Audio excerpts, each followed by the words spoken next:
গোয়ালপুকুরে Trinamool BJP আবার সেই ঝামেলা। গোয়ালপুকুরে, উত্তর দিনাজপুরের গোয়ালপুকুরে ছবি দেখুন। ছিল কাশীনাথের স্ত্রী, তিনটে ভোট একদম পুরো নিজেরা বায়ান দিয়ে গেল। তিনটে ভোট ইচ্ছাকৃতভাবে জোর করে ছাপ দিয়ে নিচ্ছে। হ্যাঁ, সিসি ক্যামেরা তো কি হবে, মানে এটা নয় আপনারা 23-এর পঞ্চায়েত নির্বাচনটা ভেবে নেবেন না, এটা বাজে কথা বলবেন। এটা না, 23-এর পঞ্চায়েত নির্বাচনটা ভেবে নেবেন, এটা হতে পারে না। সিসি ক্যামেরাটা আমি দেখবো আগে। এই সবাই যাবে। ভোটের অভিযোগ, গোলাম রাব্বানি, তাকে অভিযোগ জানানো হলো টিএমসি বিজেপি প্রার্থীর বচসা। গোলাম রাব্বানি ও সরজিৎ বিশ্বাসের বচসা।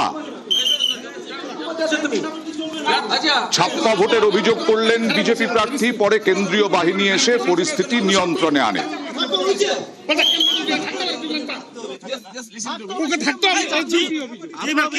যেভাবে এখানটা 205 নম্বর বুথে জোর করে ভোট দেওয়া হলো, টিএমসি জোর করে ভোট নিয়েছে। এইখানটা সিসি ক্যামেরা যে আছে সেটা তদন্ত করে নিরপেক্ষভাবে, এটা মানুষ যাতে নিরপেক্ষভাবে এই বুথের ভোট হয়, পুনরায় আমি এটা চাচ্ছি, রিপোলিং চাচ্ছি। বিজেপি 5 to 10% ভোট পাবে না এখানে। এই একটা বুথ আছে, এখানেও আমি লিড করব। এনার অভিযোগ কি, বুথটাকে সেন্সিটিভ করতে চাই, লোকগুলোকে ভোট না দিয়ে এখান থেকে পাঠানোর চেষ্টা করছে। আমাকে প্রার্থী, বিজেপির প্রার্থী বাধা দিচ্ছে যে আপনি বুথের ভিতরে ঢুকতে পারেন না, তুমি আগে আইনটা জানো।